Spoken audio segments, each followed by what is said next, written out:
हा कार्यक्रम जॉयस मायर मिनिस्ट्रीच्या भागीदारांमुळे आणि मित्रपरिवारांमुळे शक्य झाला आहे.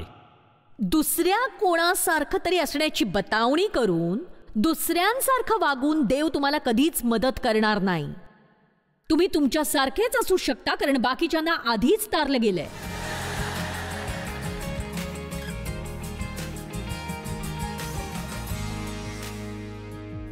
गलतीकरांस अध्याय 1 वचन 1 पौल म्हणतो, तो जे काही करत होता त्यासाठी त्याने स्वतःला बोलावले नव्हते हे त्याने पूर्णपणे स्पष्ट केलंय.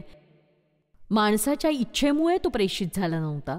कुठल्याही माणसाने त्याला त्या स्थानी पोचवलं नव्हतं, त्याने स्वतःला त्या स्थानी पोचवलं नव्हतं. तो जे काही करत होता त्यासाठी त्याला देवाचं पाचारण होतं. आणि एक सांगू का, जेव्हा तुम्ही जे काही करताय ती देवाची इच्छा आहे हे जेव्हा तुम्हाला माहीत असतं तेव्हा तुम्हाला धैर्य आणि बळ मिळतं. तुम्ही त्यावर ठाम राहता आणि देवाने तुम्हाला जे करायला सांगितलं ते काम पूर्ण करता. पण जर लोकांना तुम्ही जे करावंसं वाटतं ते तुम्ही करत राहिलात आणि तुम्हाला खात्री नसेल तुम्ही ते करायला हवं की नको, तर तुम्ही ते चांगल्या प्रकारे करू शकणार नाही. याची खात्री करा की तुम्ही असं म्हणू शकाल, माझा मनापासून हा विश्वास आहे की मी देवाला जे हवं तेच करते आहे. आणि ही एक चांगली कल्पना आहे, नाही का? बघा, मी तेच करते ज्यासाठी मला पाचारण आहे. आणि आज मी इथे इतकी आरामात आहे, त्याबद्दल मला काही काळजी नाहीये, मला कुठली भीती नाहीये. त्याबद्दल तुम्ही काय विचार कराल याची काळजी नाही, कारण देवाने मला हे करण्यासाठी बोलावलं हे मला माहिती आहे. म्हणून जर हे करण्यासाठी देवाचंच पाचारण आहे तर तो त्याला यशस्वी करेलच. आज ते चांगलं करणं हे माझ्यावरही नाही, ते देवावरच अवलंबून आहे. मला फक्त काय करायचंय तर देवाप्रती समर्पित व्हायचंय आणि त्याला जे करायचं ते त्याला करू द्यायचंय. ठीक आहे, बघा, सैतान हा कायद्याप्रमाणे असतो. तो आपल्याला सतत कायद्याखाली आणण्याचा प्रयत्न करत असतो. आता आपण जुन्या करारातील कायद्याबद्दल बोलतोय आणि आज आपण कृपेच्या अनुमतीमध्ये राहत आहोत. आणि म्हणून आपण सर्व काळ असं म्हणतो की आपण कृपेखाली आहोत, आपण कायद्याखाली नाही आहोत. पण म्हणजे असं नाही की आपण जुन्या करारातील सगळ्या नैतिक कायद्यांकडे दुर्लक्ष करू शकतो, म्हणजे ते औपचारिक कायद्यापासून मुक्त झालेत एवढंच आहे. पण खरं तर नैतिक कायदे पाळण्यासाठी देवाने आपल्यावर कृपा केलेली आहे. फक्त कागदावर लिहिलेलं पाळण्याचा यापुढे आपला प्रयत्न नसेल तर आपल्या हृदयात ते कोरलंय आणि योग्य गोष्टी करण्याची आपली इच्छा आहे. आणि बघा, किती जणांच्या हे लक्षात येतं जेव्हा तुम्ही ख्रिस्त स्वीकारता, तुम्हाला इच्छांचा एक संपूर्ण संच मिळतो. आणि ज्या चुकीच्या गोष्टी आधी तुम्ही करत होतात त्या तुम्हाला जराही खटकत नव्हत्या, त्या आता तुम्हाला खटकायला लागतात. अगदी पावलोपावली खटकतात तुम्हाला. आमेन. तुमचं तारण होईपर्यंत तुम्ही कुठल्या गोंधळात होता ते किती जणांच्या लक्षात आलं नव्हतं? खरं आहे. म्हणजे आपण विचार करतो की माझं काहीच चुकीचं नाहीये, इतर करतात तेच मी करतेय. आणि मग अचानक तुम्ही ख्रिस्ताला स्वीकारता आणि तुम्ही मागे वळून बघता आणि तुम्हाला वाटतं की म्हणजे मी अशा मूव्हीज बघायचे ज्यावर माझा विश्वासच बसत नाही, मी असं करायचे, म्हणजे हे चुकीचं आहे याची जाणीवही मला नव्हती. आणि माझ्या आयुष्यात जेव्हा देव आला तेव्हा तो नेहमीच आपल्याला आराम नाही देत. जेव्हा आपण चुकीच्या गोष्टी करतो तेव्हा आपल्याला पापांचे दोषी ठरवायलाही तो येतो. आणि ज्या कृपाछायेखाली आपण राहत असतो ती आपल्याला त्या चुकीच्या गोष्टी चालू ठेवण्याऐवजी योग्य त्या गोष्टी करण्याचं धैर्य देत असते. पौल एका भागाबद्दल बोलला आहे, याबद्दल काल मला जास्त बोलता आलं नाही. तो अत्यंत महत्त्वाचा भाग म्हणजे गलतीकरांस अध्याय 1 वचन 6 ते 9. तो म्हणतो, मला आश्चर्य वाटतं की ज्याने तुम्हास ख्रिस्ताच्या कृपेत पाचारण केले त्याच्यापासून तुम्ही इतक्या लवकर अन्य सुवार्तेकडे वळत आहात. तेव्हा ज्यू नसलेले असे होते. पेत्राला ज्यूंसाठी बोलावलं गेलं आणि पौलाला ज्यू नसलेल्यांसाठी, जरी तो स्वतः ज्यू असला तरी ज्यू नसलेल्या लोकांना शिकवण्यासाठी तो बोलावला गेला. ज्यू नसलेले मूर्तीपूजक होते आणि त्यांनी लाकडातून आणि दगडातून मूर्ती कोरल्या. ते त्यापुढे नतमस्तक झाले, त्यांनी त्यांची भक्ती केली. त्यांना देवाबद्दल काही माहीत नव्हतं, त्यांना देवाची सेवा करायची नव्हती, त्यांना देवाबद्दल काही वाटत नव्हतं. कायद्याशी बांधील ज्यूंना ते स्वतः त्यांच्यापेक्षा उच्च वाटायचे. त्यामुळे त्यांच्यात आणि ज्यू नसलेल्यांमध्ये दरी पडत गेली. ते त्यांचा तिरस्कार करत होते. तर या ज्यू नसलेल्या लोकांना जेव्हा देवाने आपल्या कृपेने आणि दयेनं तारलं आणि त्यांना फक्त विश्वास ठेवायचा होता सुरक्षित राहण्यासाठी, यामुळे ज्यू संतापले आणि म्हणून ते त्यांना कायद्याखाली परत आणायचा प्रयत्न करू लागले. त्यांचं स्वातंत्र्य हिरावण्याचे छोटे छोटे मार्ग शोधू लागले. बघा, ख्रिस्ताने तुम्हाला पापातून मोकळं केलं तर तुम्ही मोकळे झालात, पण सैतान कायद्यासारखा असतो, तो तुमच्यापासून तुमचं स्वातंत्र्य हिरावून घेण्याचंच काम करत असतो. त्याला बंधुत्वाचा तिटकारा आहे. रोज तुम्हाला कशा बाबतीत तरी दोषी ठरवायला त्याला आवडतं, आणि सैतान तुमच्याशी खोटं कधी बोलतोय ते शोधा आणि त्याच्या विरुद्ध खंबीर राहा आणि त्याला म्हणा तू खोटारडायस असं जगही म्हणतं, आणि मी तुझ्यावर विश्वास ठेवत नाही. आमेन. तर पौल म्हणाला, मी तुम्हाला जी सुवार्ता सांगतोय केवळ तीच अचूक आहे, ही कृपेची आहे, कृपेने तारण झालंय, धार्मिकतेची आहे. आणि आठव्या वचनात तो म्हणतो, परंतु जी सुवार्ता आम्ही तुम्हाला सांगितली तिच्याहून निराळी सुवार्ता आम्ही सांगितली किंवा स्वर्गातून आलेल्या देवदूताने सांगितली तरी तो शापभ्रष्ट असो. आता बघा, मी असं म्हणू शकते का की तुमच्या विश्वासाप्रमाणे तुमचं मन तयार करण्याची गरज आहे. देववचनाचा तुम्हाला पाठिंबा मिळेल याची खात्री करणं गरजेचं आहे. आणि चर्चमधनं वेळोवेळी जेव्हा विचित्र उपदेश तरंगत येत राहतील त्याने तुमची फसवणूक होणार नाही. तुम्ही देववचनावर ठाम राहायला हवं, कारण 42 वर्षात मी बघितलंय की वेगळ्या गोष्टी आणि वेगळ्या चळवळी समोर आलेल्या आहेत, आणि त्यात काही चांगल्याही निश्चितच होत्या. मला संकुचित मनाचं व्हायचं नाहीये, पण आपल्याला एका विचाराशी बांधील राहायचंय. तुमचे विचार तुम्हाला माहिती आहेत आणि त्यावर तुम्ही ठामही राहायचं आहे, कारण शेवटच्या दिवसातली फसवणूक ही इतकी मोठी होते ते मी सांगू शकते. बायबल म्हणतं, त्या निवडलेल्यांसाठी जर त्याने ते दिवस कमी केले नाहीत तर पृथ्वीवर जी फसवणूक येणार आहे ती कुठलाही माणूस सहन करू शकणार नाही. तुमचं स्वागत आहे. एक सांगू, प्रत्येक पंथात 90% सत्य असतं आणि थोड्याशा त्रुटी असतात. त्यामुळे आपल्यातले काही जण म्हणतात की आपल्याप्रमाणेच त्यांचेही विश्वास आहेत असं दिसतंय. अपवाद. त्यांचं म्हणणं आहे की येशू हा एक प्रेषित होता पण देवाचा पुत्र नव्हता. ठीक आहे, ते पूर्ण चुकीचं आहे. थोडंसं 11 सगळीकडे पसरलंय. ते खूपच खरं आहे, ते बरंचसं खरं आहे असं फक्त आपण म्हणू शकत नाही. काय खरं आहे याची माहिती असायला हवी, आणि जे खरं आहे तेच अनुसरायला हवं, आणि जे खरं नाही त्यात अडकायचंच नाहीये. आणि म्हणून पौल गलतीकरांवर रागावला, कारण त्याने त्यांना सत्य सांगितलं. त्यांना ख्रिस्त मिळाला होता, त्यांचं आयुष्य बदलत होतं. आणि आता यहुदी बायबलच्या म्हणण्यानुसार ते ज्यू होते, ते कायदेशीर होते, ते नकळत आले. आणि बघा किती जणांना हे माहिती आहे की सैतान हा रांगणारा असतो आणि तो रांगत येतो, आणि बायबल म्हणतं की त्यांच्यातच ते रांगले आणि ते असं म्हणू पाहत होते की हो हा येशू आहे, नाही का, आम्हालाही येशू मिळालाय. तो बऱ्याच जणांकडे होता, पण जरी त्यांना येशू मिळाला असला तरी त्यांना सुनता करणं हे आवश्यक होतं, आणि अशा काही प्रथा आणि सूत्र ती अनुसरणं आवश्यक होतं. आणि या कायदेशीर लोकांनी भोचकपणा केला, आणि आता ते खरं नाहीये त्यावर विश्वास ठेवण्यासाठी ते परत फिरले. गलतीकरास अध्याय 5 वचन 1 म्हणतं, या स्वातंत्र्याकरिता ख्रिस्ताने आपल्याला मुक्त केलंय म्हणून त्यात टिकून राहा, गुलामगिरीच्या जुवाखाली पुन्हा सापडू नका. एक सांगू का, एक विजयी आणि प्रबळ ख्रिस्ती असणं हे खरंच पूर्ण वेळाचं काम आहे. हा रविवार सकाळचा बिझनेस नाहीये, फक्त हे पूर्ण वेळाचं काम आहे. आणि तुम्हाला जर असं वाटत असेल रविवारी सकाळी 45 मिनिटांची 1 तासाची चर्चला छोटीशी भेट दिली तर त्या सैतानाला तुम्ही पाठी टाकाल, तर ती गोष्ट पुन्हा तुमच्याकडे येणार. आमेन. मग तो म्हणतो, तुम्ही त्या मूर्खपणाकडे परत जाताय आणि मी आश्चर्यचकित झालोय. 10व्या वचनातली दुसरी महत्वाची गोष्ट तो म्हणतो, मी आता मनुष्याची की देवाची मनधरणी करावयास पाहत आहे. मी मनुष्यांना संतुष्ट करावयास पाहतोय काय. तुम्ही लोकांना खुश करणारे होऊ नका, तर देवाला खुश करणारे झालात तर अधिक फायद्याचे. तुम्ही जर पूर्ण वेळ येशूची सेवा करणार असाल तर मी इथे एक उद्घोषणा करू शकते, काही मित्रांना तुम्ही गमावणार आहात. प्रेक्षकामधल्या काही जणांना सुद्धा मला सांगू द्या, तुम्ही जर देवाबरोबर पूर्ण वेळ असणार आहात, आणि आज मी काही लोकांना ते सीमारेषे पलीकडे ढकलणार आहे, आणि मला आशा आहे की जिथे तुम्हाला थोडंसं फक्त रविवार सकाळपुरतं काय करायचंय तुम्ही असं म्हणायला हवं की ठीक आहे देवा, ते समोर आण माझ्या, मला ढोंगी व्हायचं नाहीये, मला माझ्या आयुष्यात तुझी इच्छा असायला हवी आहे. मग मी देवाला सांगितलं तुला हवंय तर तू मला त्या पुलपिटाला बांध आणि मग तुला माझ्या बाबतीत जे काही करायचंय ते कर, पण मला ढोंगी बनवू नकोस. मला ढोंगी व्हायचं नाही. उपदेश एका गोष्टीचा आणि आचरणात दुसरंच काहीतरी असं नाही. मला वाटतं काही लोकांसाठी हीच वेळ आहे, इथल्याच नव्हे तर टीव्हीवरून जगभरातल्या शेकडो भाषांमधून हे बघणाऱ्या लोकांसाठी सुद्धा देवाबरोबरच्या आपल्या नात्याप्रती पूर्ण बांधिलकी तयार करण्याची हीच एक वेळ आहे. आणि म्हणूनच एक पाय जगात आणि एक पाय राज्यात ठेवणं बंद करा.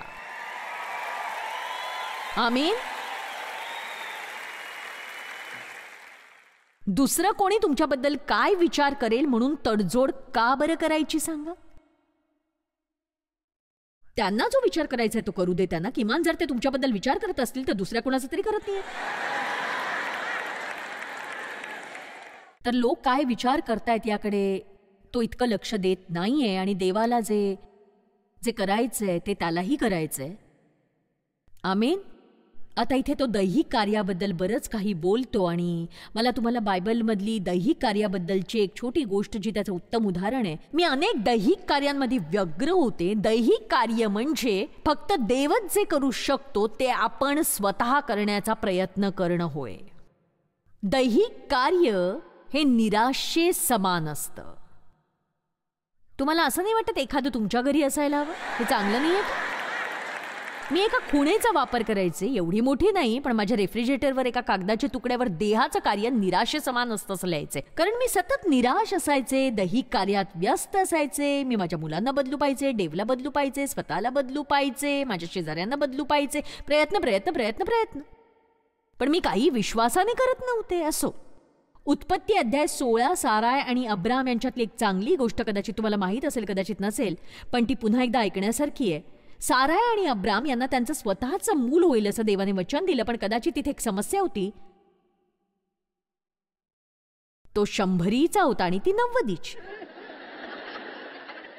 आता बघा, या वयात हे सगळं घडून येणं हे अशक्य वाटत असलं तरी ते देवाने सांगितलं होतं म्हणजे त्याला काही महत्व होतंच ना.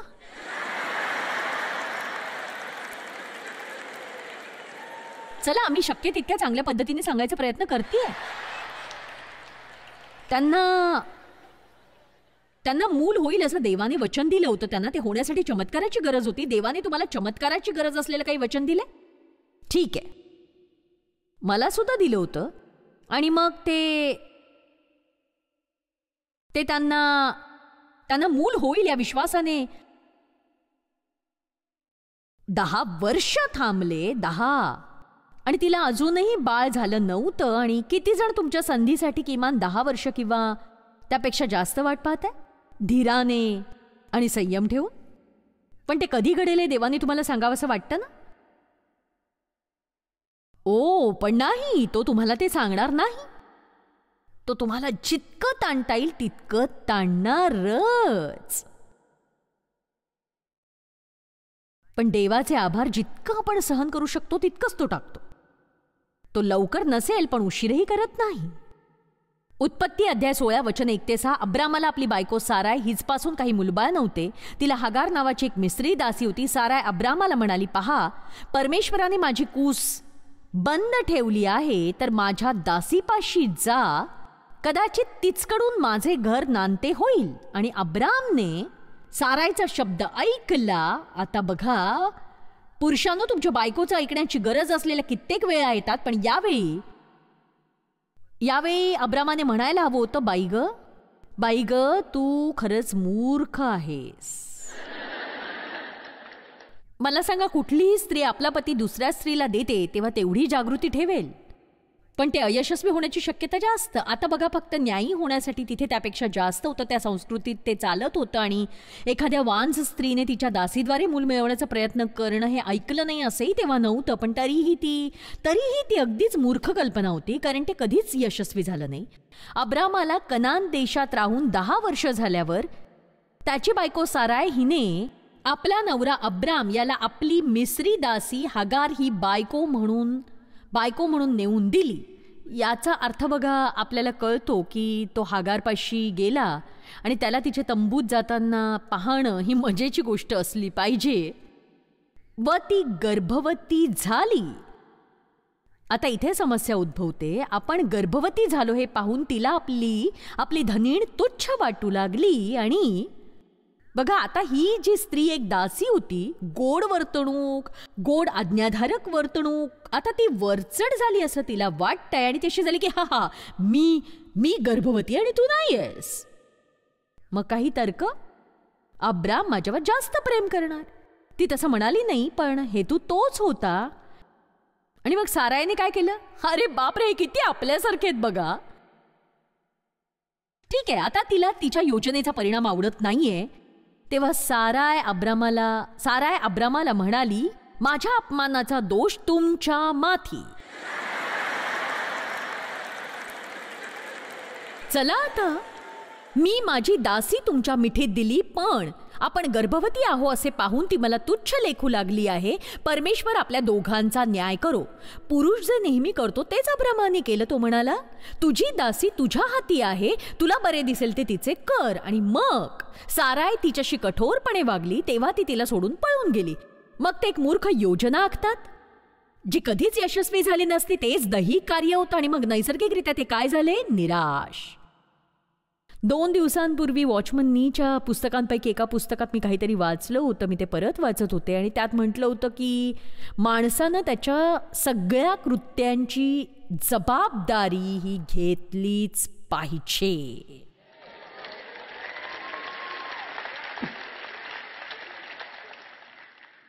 आपल्या कृत्यांची जबाबदारी आपण घ्यायला हवी आणि आपल्या समस्यांसाठी इतरांना दोष देणं आपण थांबवायला हवं.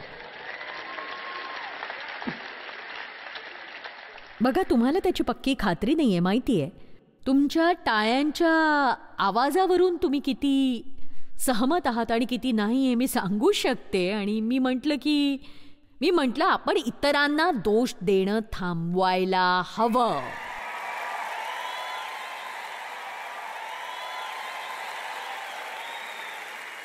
आपल्या समस्यांसाठी दुसऱ्यांना नका दोष देऊ. तर मुळाशी काय आहे, त्यांना एक मूल झालं आणि ते म्हणजे असं की तो 10 वर्षांचा गोंधळ होता आणि मग शेवटी देवाने वचन दिलं होतं, ते बाळ त्यांना मिळालं. आणि बघा, दैहिक कार्यामुळे केवळ निराशा मिळते, बाकी काही नाही. आणि आता जेव्हा देवाने पौलाला बोलावलं, त्यात असं म्हटलंय की तो अरेबियामध्ये 3 वर्षांसाठी गायब झाला आणि हा एक चलाख असा माणूस होता आणि हा माणूस चर्चचा छळ करत होता आणि ख्रिस्तींना आनंदाने जेलमध्ये टाकत होता आणि त्यांना दगडाने मारलं जातंय अशा गोष्टी तो बघत होता आणि तो ख्रिस्ती धर्माचा तिरस्कार करत होता आणि तो एक उत्साही ज्यूमधला परुषी होता.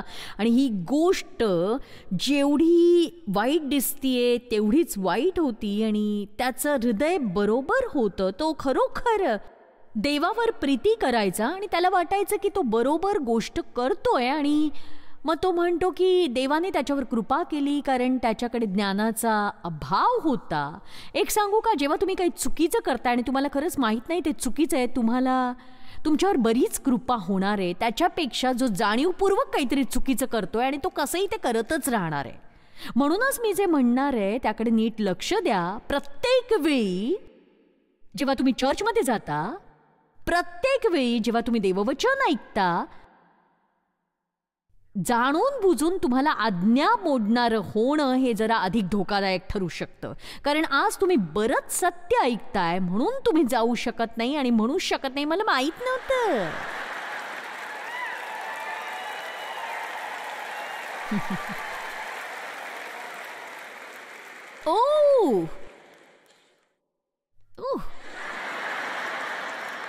इस्रायलींप्रमाणे एके दिवशी त्यांच्यातल्या 23,000 मरावं लागलं आणि शेवटी ते म्हणाले की हो, आम्ही पाप केलंय. आपण गोंधळात फसतो तेव्हा हे असं नेहमीच म्हणतो, उप्स, मी गोष्टी देवाच्या पद्धतीप्रमाणे करायला हव्या होत्या. गलातियरांचा अध्याय 2 वचन 1. नंतर 14 वर्षांनी बर्नाबा बरोबर मी पुन्हा यरुशलेमेसवर गेलो. मी आपल्याबरोबर तितालाही घेतले होते. आता इथे पौलाची देवाबरोबर भेट होते, त्या दमास्कस मार्गावरील देवाबरोबरची चमत्कारिक भेट. येशू त्याला म्हणतो की तू माझ्या विरुद्ध का येत आहेस, माझ्या विरुद्ध का लढत आहेस. आणि पौल हा एक चलाक मनुष्य होता. प्रभू, मी तुला काय करायला हवंय. बघा, जेव्हा देवाचा तुमच्याशी सामना होतो तेव्हा त्याला हेच ऐकायचं असतं, देवा, मी जर तुझ्या मार्गाने करत नसेन तर मला क्षमा कर, तुला मी काय करायला हवंय. जोवर तुम्ही बदलण्यासाठी तयार असता देव तुमच्याबरोबर काम करेल. तुम्ही ऐकलत का? जोवर तुम्ही बदलण्यासाठी तयार असता देव तुमच्याबरोबर काम करेल. तुम्ही कितीही चुका केल्या तरीही, कितीही वेळा तुम्ही अपयशी झालात तरी, तुम्ही कितीही वेळा खड्ड्यात गेलात तरी, जर तुमच्या हृदयात देवाला खुश करणं असेल, जर तुम्ही त्याला सोडून देणार नसाल तर देव तुम्हाला सोडणार नाही.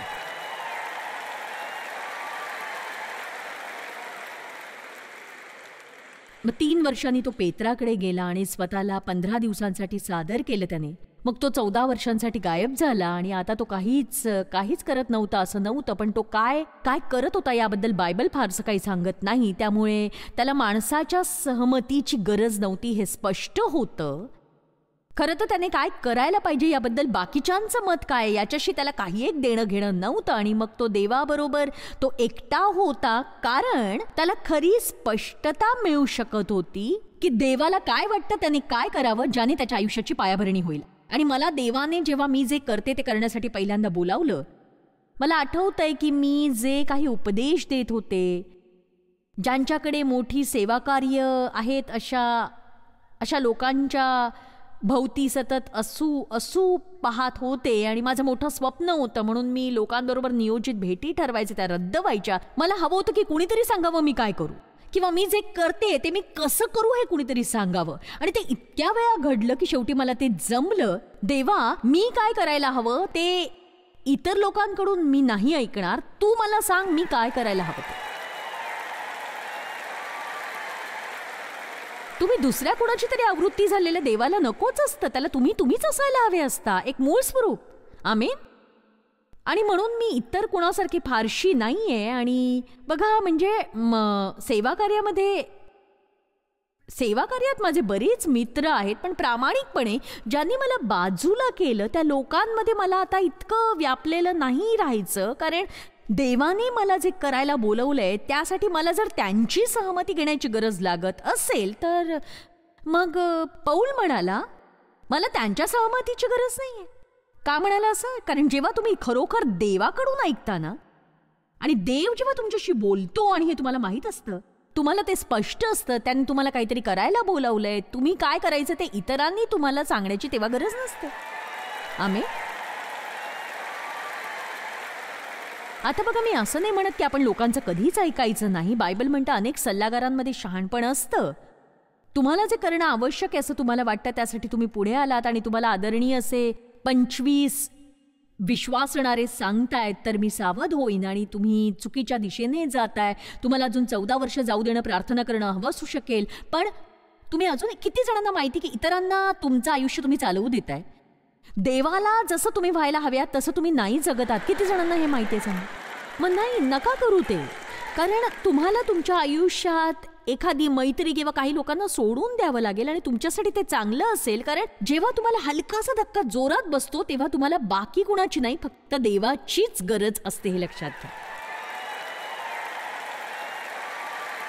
चला आता मी तुम्हाला एवढं नक्कीच सांगू शकते की देवासाठी प्रत्येक वेळी जेव्हा तुम्ही योग्य निर्णय घेता, ज्याला ते आवडत नाही असं कोणीतरी सैतान शोधून काढतोच.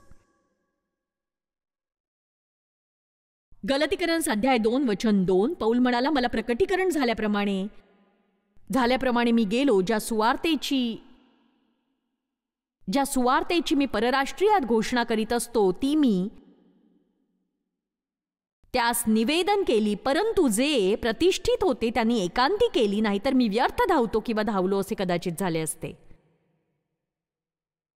वचन 5, मला हे आवडतं. सुवार्तेचे सत्य तुम्हा जवळ राहावे म्हणून आम्ही त्यांना घटकाभरही वश होऊन मान्य झालो नाही. आम्ही त्यांना घटकाभरही वश होऊन मान्य झालो नाही. म्हणजेच पौल इथे काय म्हणतोय, मी तुझ्या हृदयामुळे प्रभावित झालो नाही, मी तुझ्या पदवीमुळे प्रभावित झालो नाही. एक सांगू तुम्हाला, तुम्ही लबाड आणि धूर्त आहात आणि 10 अतिमहत्वाच्या लोकांना तुम्ही चर्चमध्ये आतल्या गोटात आणू शकाल म्हणून केवळ एक सांगू तुम्हाला, तुमच्या किमतीत त्याने फारसा नाही फरक पडत. आपण ख्रिस्तात कोण आहोत हीच आपली किंमत असते. एक सांगू का, आपल्या आयुष्यात देव कधी कधी आपल्याला अशा त्रासदायक परिस्थितीतून घेऊन जात असतो, पण खरं तर ते चांगलं असतं. ते का चांगलं आहे सांगू? कारण आपली आत्मिक उन्नती आणि परिपक्वता यातूनच आपल्याला मिळते. आणि जेव्हा आपण दुखावतो आणि तरीही योग्य ते करतो, तेव्हा खरं तर आपण वाढत असतो.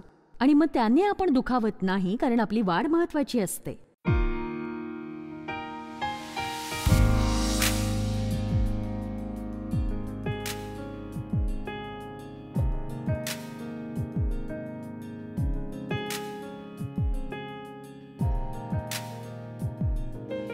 हा कार्यक्रम जॉयस मायर मिनिस्ट्रीच्या भागीदारांमुळे आणि मित्रपरिवारांमुळे शक्य झाला आहे.